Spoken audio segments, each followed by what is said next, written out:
بسم الله الرحمن الرحيم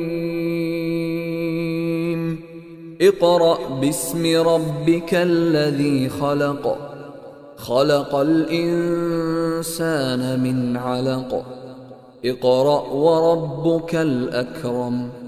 الذي علم بالقلم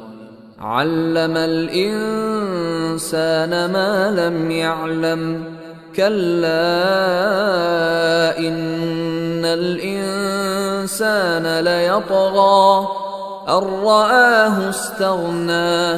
إن إلى ربك الرجعى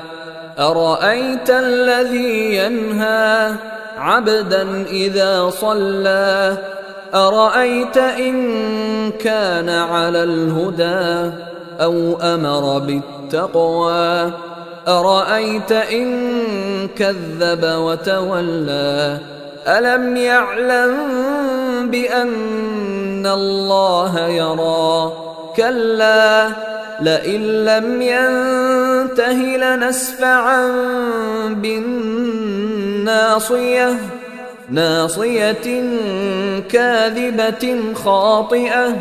فليدع ناديه سندع الزبانية